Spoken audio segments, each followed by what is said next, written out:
A ver, Milagritos, vamos avisándole a las personas que ingresen al mismo link, por favor. Y vamos continuando.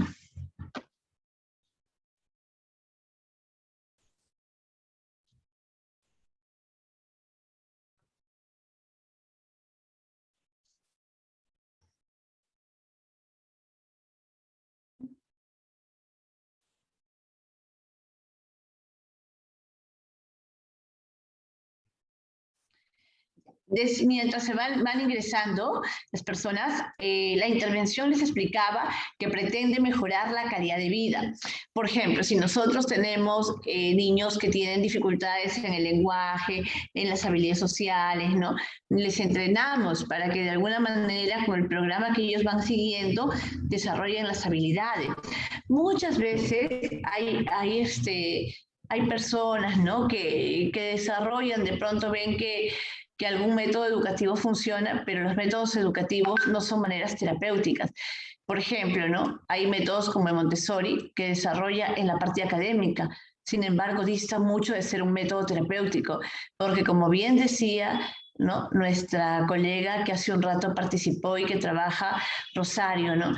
En el sistema inclusivo, hay una serie de pasos que tienen que ver con la ciencia, ¿no? Que para eso está la ciencia. La ciencia nos da una serie de herramientas y esas herramientas nosotros las estudiamos y de alguna manera elaboramos un programa de intervención para cada persona. Por ejemplo, nosotros tenemos a la persona, la evaluamos, establecemos un vínculo diagnóstico y elaboramos un programa de acuerdo a cada necesidad. Entonces, muchas veces hay personas que, algunas personas hasta inescrupulosas, ¿no? Que difunden, ¿no? Método Montessori, ¿no? Que para el tratamiento de autismo, pésimo, porque no es ningún tratamiento de autismo, es un sistema educativo. Y ahora, para que trabajemos con el método Montessori como sistema educativo, no se puede hacer virtuales, porque el método Montessori como tal, ¿no es cierto?, tiene cajas cuánticas y todo el tema es acción con el niño. Por ejemplo, el niño tiene que asumir una serie de responsabilidades donde trabaja con materiales incluso divididos con métricas. Por ejemplo, la caja cuántica tiene unos centímetros, una medida, ¿no? Entonces, y el niño va logrando de acuerdo a la edad. Eso no se puede dar vía virtual. Entonces hay que tener cuidado porque hay algunos papitos, ¿no? Algunos que son madres de familia, algunos somos profesionales que requerimos de una orientación exacta para los padres. Entonces por eso yo siempre digo, pidan la colegiatura y el registro de especialidad, porque no todas las personas están en la capacidad. Tiene tareas donde eran las fotos más del turno de la mañana. Karime, ¿puede apagar su camarita? Mili, por favor, controlas, se están filtrando algunos sonidos. Gracias, Cari. Ya, les estaba comentando. Entonces, el objetivo es que las personas estén integradas, así también a la familia. Y el objetivo es que sean productivos para la sociedad. Las recomendaciones generales para la intervención de autismo se indica actuar pronto. Por ejemplo, algunos papitos me dicen, doctora, mi hijito tiene 16 meses y ya me dijeron que era autista. También malote, porque a los 16 meses no se diagnostica sino a los 7 años. Pero a los 16 meses, 18, 20, 22, 24, se ven indicadores de autismo. La Organización Mundial de la Salud nos da criterios con el DSM-5 y dentro de los criterios que se brindan para el DSM-5, estamos trabajando todo lo que tiene que ver con el tema de algunos indicadores como por ejemplo el niñito que tiene problemas en el aspecto sensorial, que se tapa sus oíditos, que no le gusta escuchar la bulla, ¿no? Que tiene un tonito cantado para hablar, que confunde los pronombres. Esos son los que se tienen mejor rendimiento, pero los que menos rendimiento tienen no tienen ni lenguaje. Entonces, ahí hay que tener cuidado porque dentro de las recomendaciones es importante actuar tempranamente, o sea, desde que se detectan los indicadores. Por eso que nuestra pruebita A2 detecta los indicadores segmentados. Por ejemplo, tanto en lenguaje, tanto en coordinación motora, y no se alteren porque luego lo vamos, o no se pongan tan ansiosos de descubrirlo desde ahorita que estamos todavía al inicio, sino ya en el cuerpo de esta ponencia vamos a tener mayores elementos, ¿no?, que van de la mano con el diagnóstico. A ver, continuamos. Siguiente, por favor. Entonces es importante modificar los entornos para optimizar el aprendizaje del niño. Acuérdense que los niños, que las personas con TEA no son solamente eso, ¿no? O sea, no es que tengan TEA y listo, ¿no? Sino hay que optimizar el aprendizaje, ¿no? Milagritos, la siguiente, porfa. ¿Qué áreas debemos intervenir?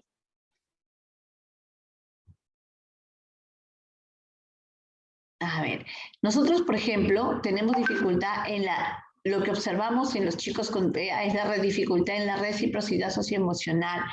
Por ejemplo, algunos niños incluso te dicen las cosas que sienten, los de alto funcionamiento, vale decir, por si acá, porque los de bajo funcionamiento sí tienen mayores limitantes, pero los de alto funcionamiento sí te suelen decir, dar algunas indicaciones y muchas veces no se comprometen con las emociones, o sea, ellos quieren que las cosas funcionen bajo su perspectiva, más no bajo las indicaciones que nosotros le vamos poniendo.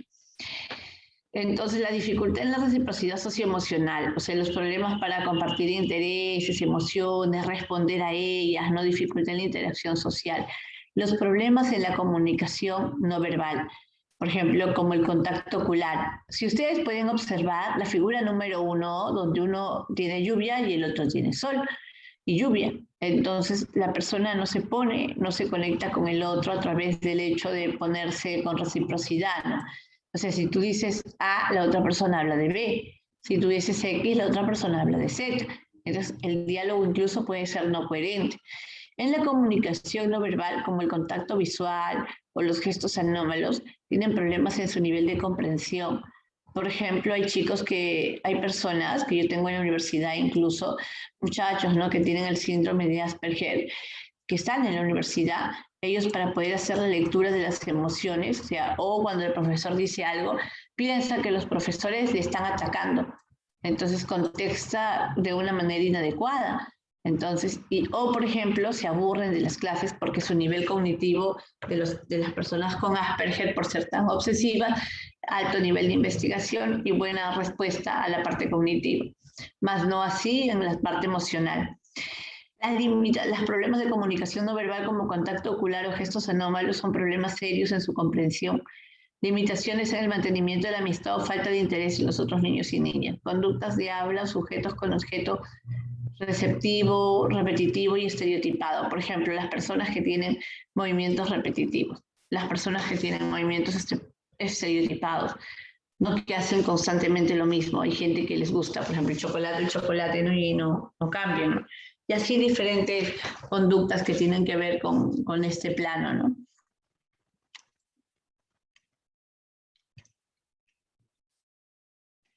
La falta de flexibilidad y adhesión, pautas de conducta concretas, rutinas y rituales, tanto verbales como no verbales. Interés altamente restringidos y anómalos en su intensidad.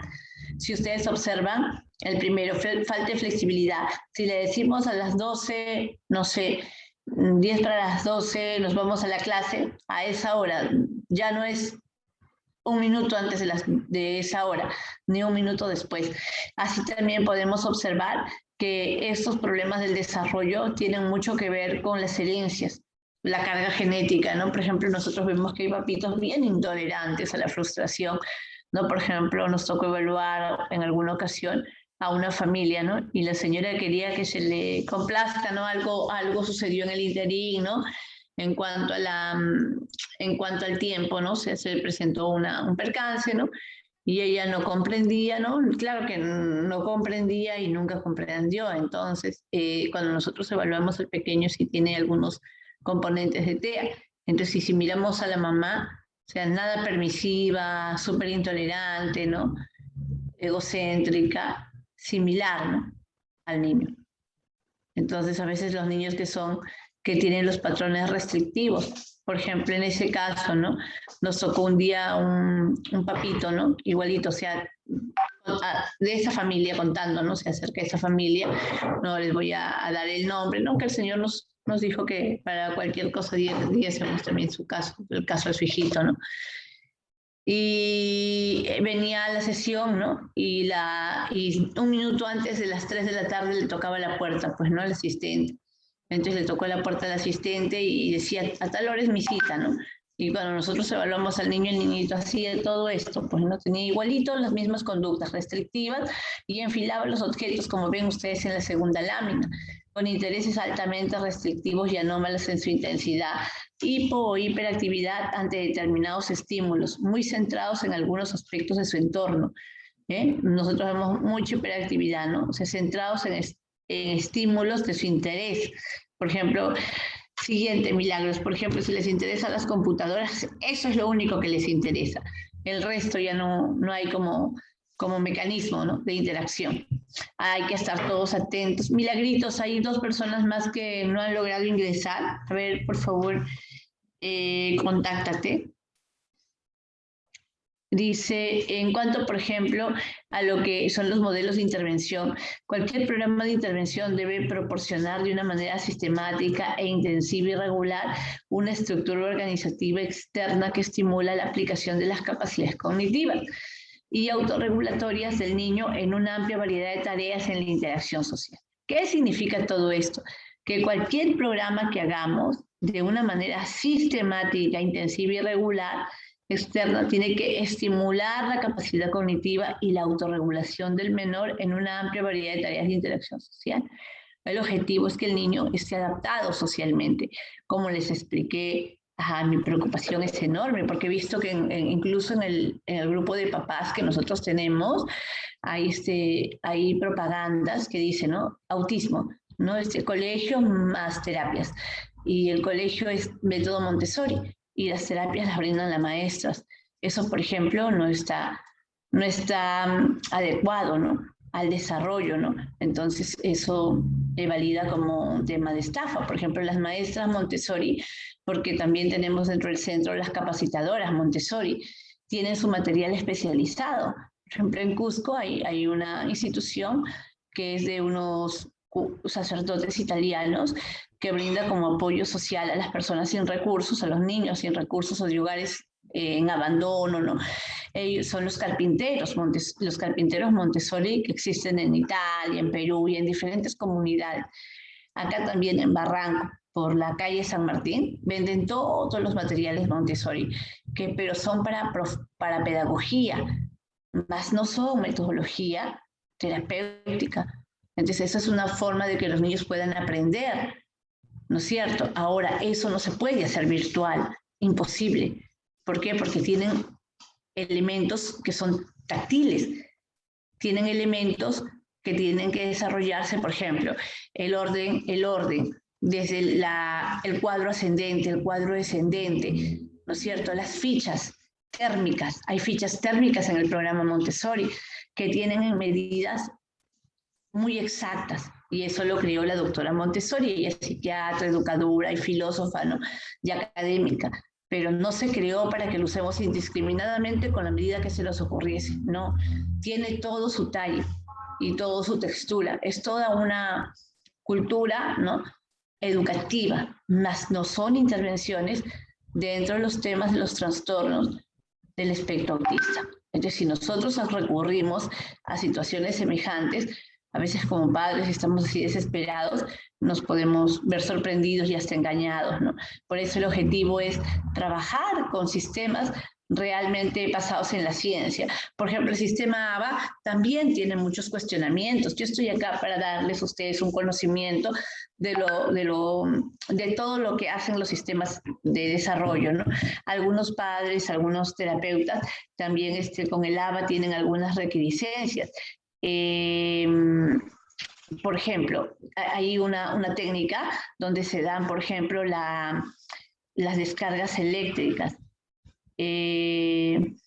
básicamente, por ejemplo, dicen, no, descarga eléctrica no es que descarga eléctrica así fuerte, sino son pequeñitas descarguitas, ¿no? Que le daban así, pero sin embargo eso no se utiliza en todos los niños. Por eso se evalúa y se hace un programa de acuerdo a cada niño. Y por ejemplo, nosotros en Censur no colindamos con esa técnica. Después hay otra técnica donde a los niñitos se le tiene que poner unas liguitas en las manos, tampoco ponemos ninguna liguita.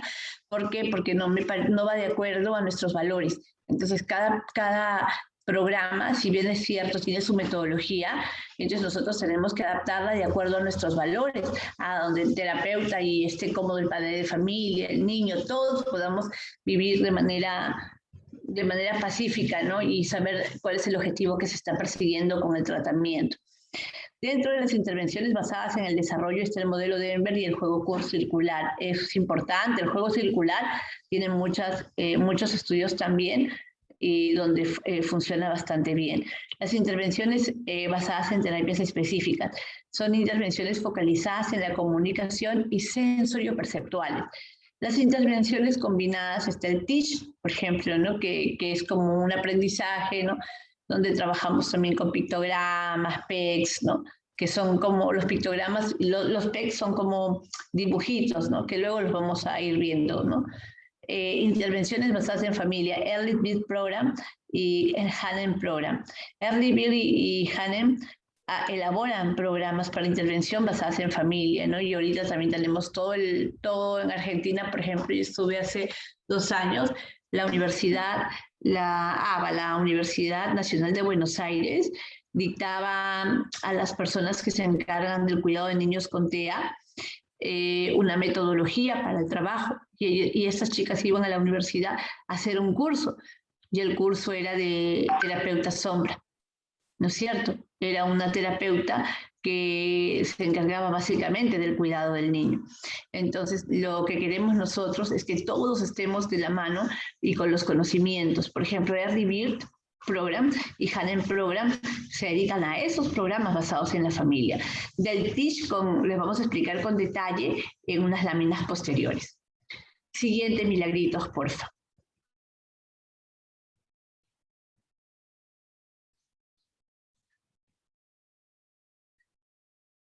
Evaluación y diagnóstico. Les explicaba que cuando ustedes gusten vamos a ir desarrollando también el aprendizaje de la evaluación de la 2.2, que es la que está no de moda, no vamos a decir de moda, porque yo no creo que los diagnósticos y las metodologías para la evaluación sean una moda y mucho menos una tendencia, pero sí es una evaluación estandarizada que hasta ahora, dentro de mi experiencia de 25 años trabajando con personas con TEA, podría dar fe que es de las más consistentes, ¿no? Además, también hay que recordar, porque veo que en este grupo tengo padres de familia, tengo colegas y tengo también terapeutas. Hay que recordar que la adquisición de helados es bastante costoso. Entonces, a veces los papitos nos dicen, no, pero las consultas tienen que estar más bajas. Por ejemplo, ¿no? Como les estaba explicando hace un rato, vimos en esas propagandas en Face que hablan de colegio más terapias y son realmente económicas como para dudar que un profesional colegiado y psicólogo o especialista en TEA te pueda atender. Por ejemplo, solamente la pruebita de A2 está saliendo por 8.000 soles. Entonces, sí, es una pruebita, o sea, que se emplea para trabajar básicamente, evaluar básicamente temas de TEA y no, digamos, ¿dónde lo venden? En TEA Ediciones. TEA, aparte, coincidentemente, TEA Ediciones es una editorial, ¿no es cierto? Y nuestro trastorno que estamos estudiando el día de hoy se llama trastorno del espectro autista, pero es básicamente una coincidencia, ¿no? Entonces, es hasta ahora la más confiable que yo he podido observar, ¿no? O sea, hay miles de otras pruebas, ¿no? Que hemos siempre aplicado, ¿no? El Brunelleschi, que nos da la capacidad evolutiva en el niño, el Stanford-Binet, que nos puede dar hasta escalas de inteligencia, ¿no? Y los criterios mismos del DSM-5 y el test de Catch, que es para evaluar síndrome de Asperger. Pero en este momento, sí, algunos tienen la posibilidad económica y la preparación, porque además es bien costoso que los especialistas se preparen, ¿no es cierto? Es muy costoso la preparación para el sistema A2 además. En algún momento, ojalá podamos brindar esa experiencia de poder capacitarlos en A2. Buenas Entonces, tardes. Disculpa que te interrumpa. Es que si no se me pasa la pregunta. Mira, yo soy terapeuta de lenguaje y yo atiendo en un dispensario médico solamente un día a la semana. Recibo de todo tipo de pacientes, ya no es selectivo. Y a veces vienen padres con niños que yo veo por ciertas conductas. A ver, Marjorie Borges. Marjorie, bienvenida. ¿Cómo estás? Ay, Marjorie, sí. mira, ¿tú crees que podamos terminar de explicar esta laminita? Inmediato me levantas la manito para hacer la rueda de preguntas porque aquí va a haber un descanso. ¿Ya? Ya, tranquila, ya. Listo, yo espero. Gracias, Marjorie. Les explicaba de lados. La escala está estructurada en 5 módulos. Marjorie, vas a estar atenta porque justo acaba un tema de la comunicación y del lenguaje. El módulo T tiene escala 1, 2, 3 y 4. Cada uno está destinado a personas con una edad cronológica y un nivel de lenguaje determinado. Observen, un nivel de lenguaje determinado. O sea, el lenguaje que tiene uno, vamos midiendo del más simple al más complejo. ¿Sí? Con los materiales que podemos observar aquí, ustedes ven que son un montón de jueguitos que empleamos. Ahora, ¿qué dice? Entre comillas jueguitos, porque son elementos y materiales que se emplean no exactamente para jugar, sino para determinar el nivel 1, el 2, el 3 y el 4. Cada uno de los módulos está compuesto por un conjunto de actividades que proporcionan contextos estandarizados, donde el evaluador puede observar o no la presencia de ciertos comportamientos sociales, comunicativos relevantes también. Básicamente es eso, chicos, relevante el diagnóstico TEA.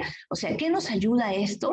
Ver la relevancia, el nivel de relevancia. Por ejemplo, ¿no? Si nosotros trabajamos en un nivel 1, no es lo mismo que el niño tenga como resultado nivel 2 o nivel 3 o nivel 4. El A2 se puede aplicar en personas de edades diferentes y niveles de desarrollo diferentes. Empezamos a los 12 meses y terminamos hasta la última etapa del adulto. O sea, no hay un límite, digamos, no, este niñito, esta pruebita mide solamente de 3 años a 5 años. No, empezamos a los 12 meses y terminamos en la adultez más alta. Siguiente, Mila, porfa.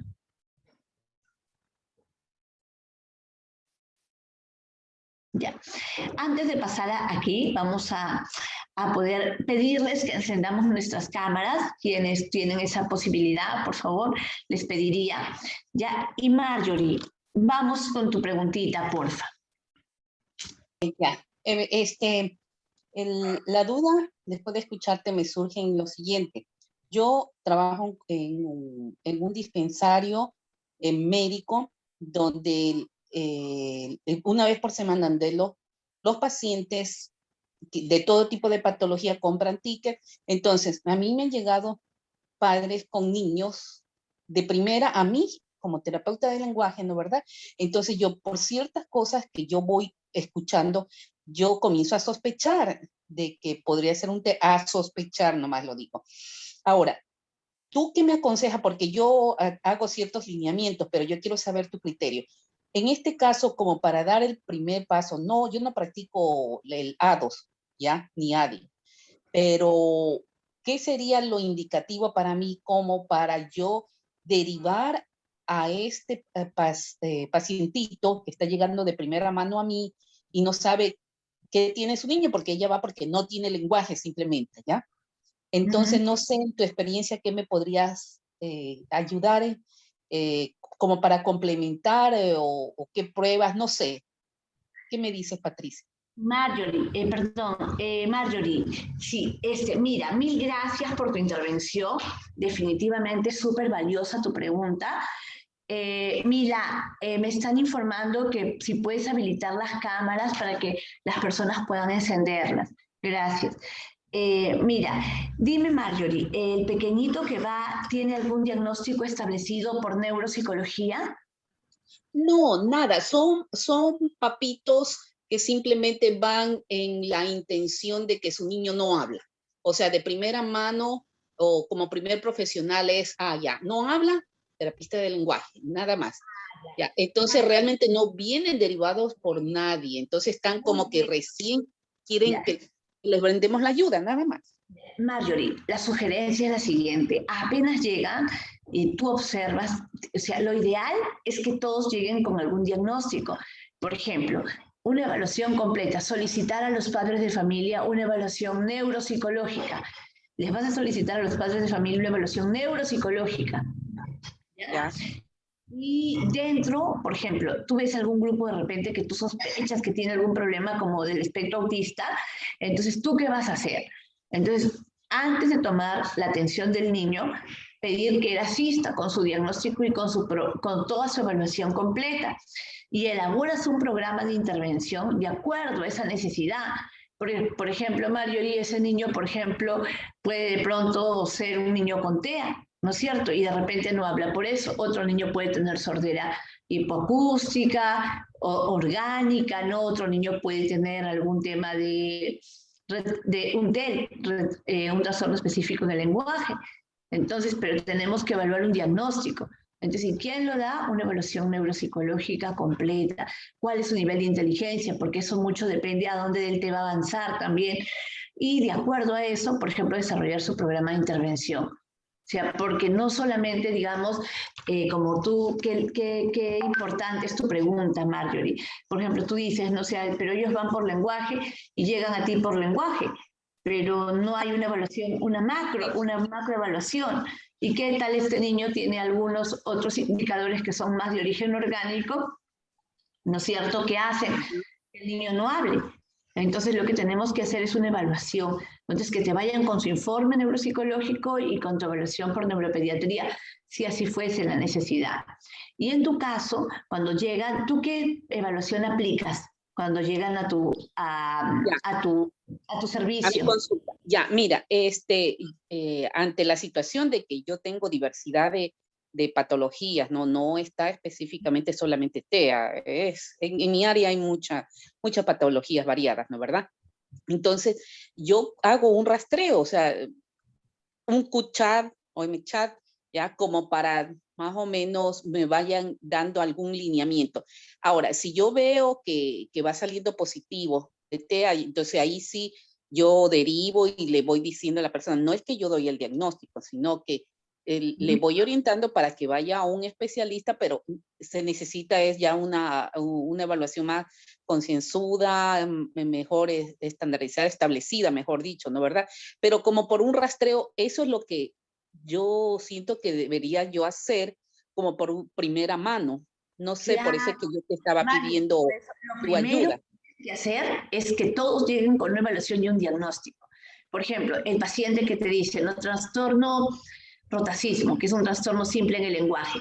Ya, ponte, ponte que es un rotacismo, Marjorie, ponte, ya te digan un rotacismo, ya, es simple, ¿no es cierto? Un trastorno específico del lenguaje, simple.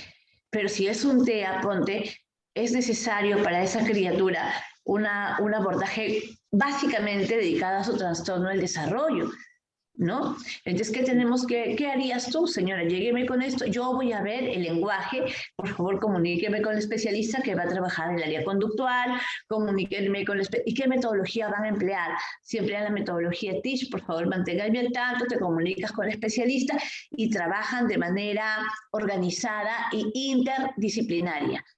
Entonces, ¿por qué? Porque es un pacientito que además tiene otras aristas por solucionar. Entonces, eso te hace que tu trabajo avance de una manera también más rápida. No, correcto, Patricia, pero te comento de antemano, o sea, al ser un dispensario médico, como quien dice, yo no tengo realmente un grupo multidisciplinario de la mano en este sentido, específicamente como para niños de TEA, no hay realmente. Entonces, prácticamente yo tengo que derivarlos afuera de lo que es ya el servicio del dispensario. Exacto. Hay que Ya, derivar, entonces, así es, o sea, no es que se quedan ahí, sino es como para darle la primera mano. A ver, dígame. ¿Dónde trabajas tú? Bueno, yo soy de Ecuador, yo trabajo en un dispensario médico, es una fundación, ¿ya? De ayuda social, de costo bajo, entonces lo único que hacen los papitos, compran los tickets, reciben la atención médica de distintas especialidades, ¿ya? Entonces es una fundación social realmente, entonces como tal es muy baratito y hay muchas especialidades, básicamente médicas, ¿ya?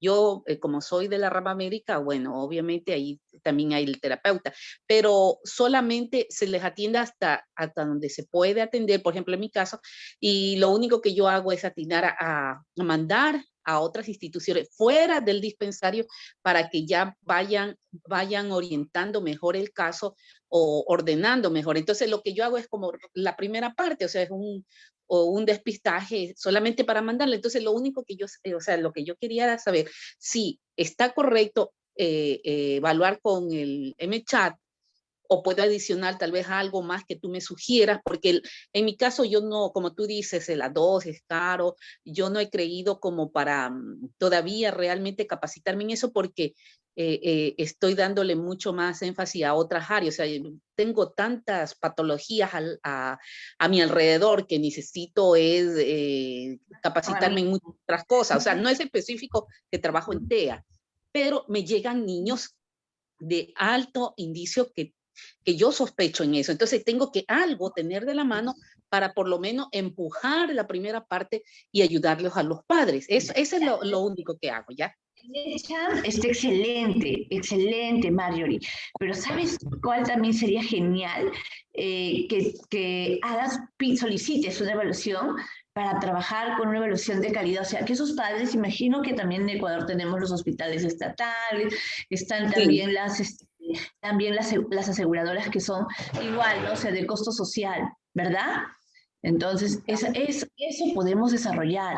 Entonces, que ellos vengan con una evaluación neuropsicológica que te va a facilitar a ti tu trabajo y para que tu trabajo también sea responsable con ellos, ¿no? Y ver solo tu campo, que es el área del lenguaje, pero teniendo en cuenta que, ¿no es cierto? Porque, por ejemplo, helados es para profesionales especializados y justamente cuando hablamos de intervención multidisciplinaria.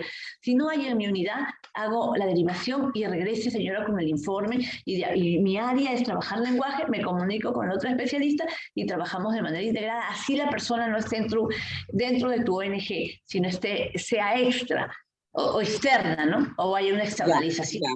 Entonces, integrar y darle las herramientas. Gracias, Mar. Gracias a ti. Ya, gracias. Continuamos entonces.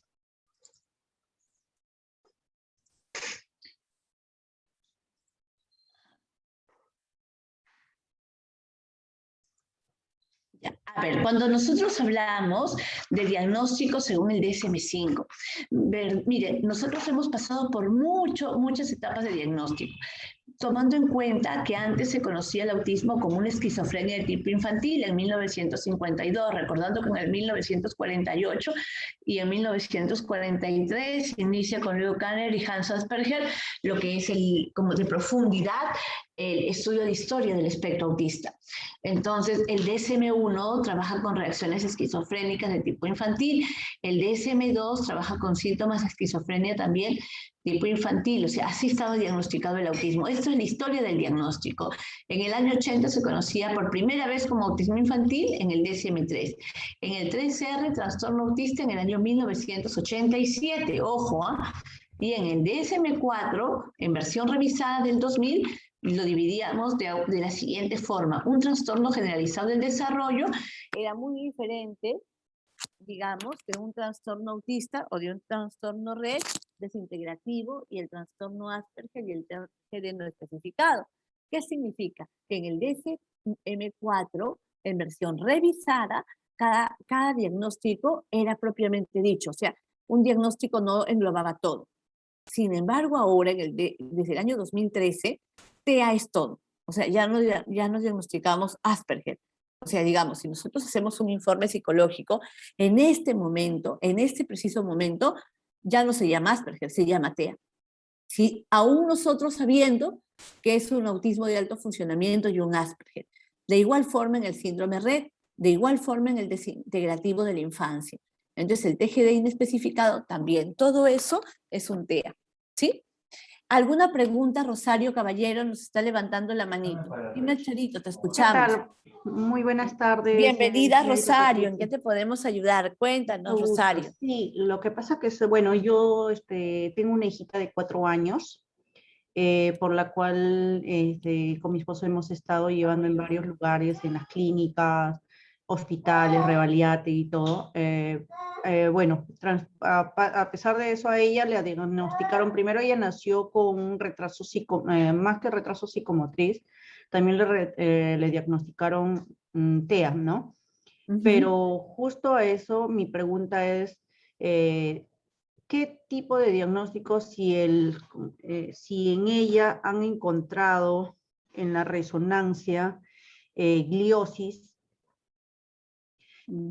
pero los médicos, los neuropediátricos, todos ellos le han diagnosticado como TEA?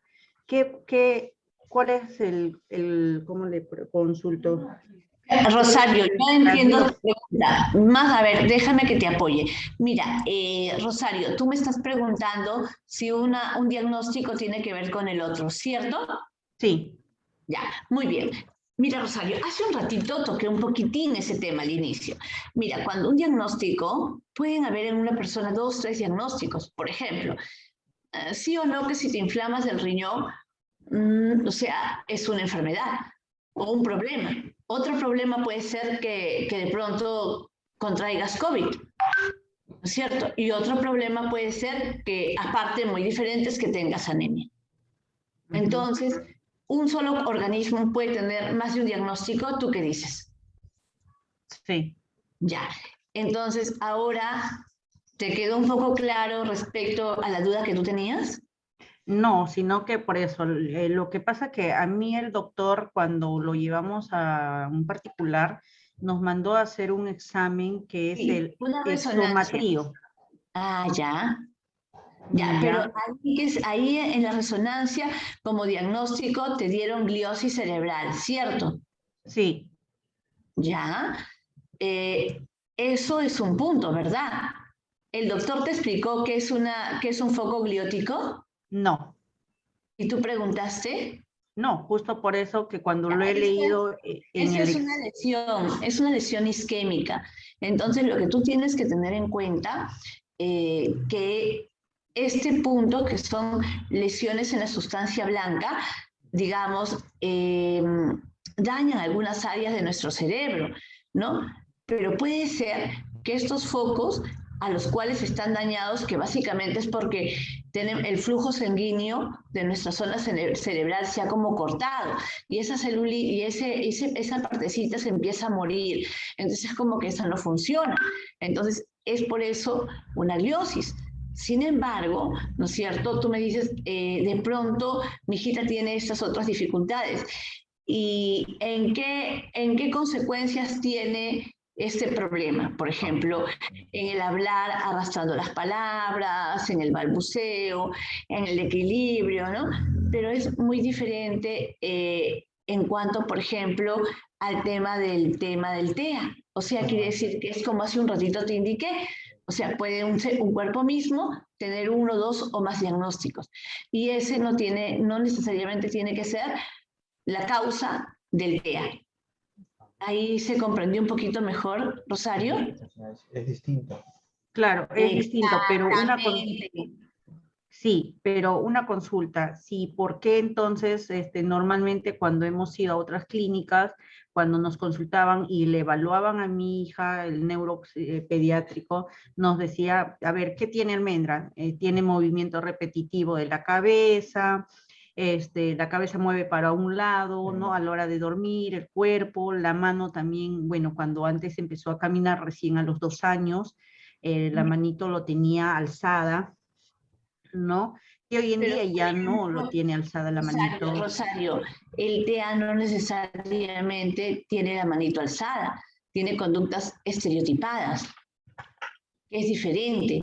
No, por eso, lo que pasa es que el doctor, justo a eso, todos casi han ido a, bueno, de 3 neurólogos nos han dicho, un neurólogo pediátrico, que Almendra, mi hija, tenía TEA. Entonces, claro. Entonces, pero cuando luego pasé a otro médico, ¿no? De forma particular, lo primero que pidieron, ese médico último pidió la resonancia, ¿no? Antes de ver si tenía autismo o no. Para él no era como si es un autismo, ¿no? Entonces, de ahí recién está, bueno, ahorita está en estudios porque justo me han derivado para el Revalía-TI, ¿no? En el Revalía-TI hemos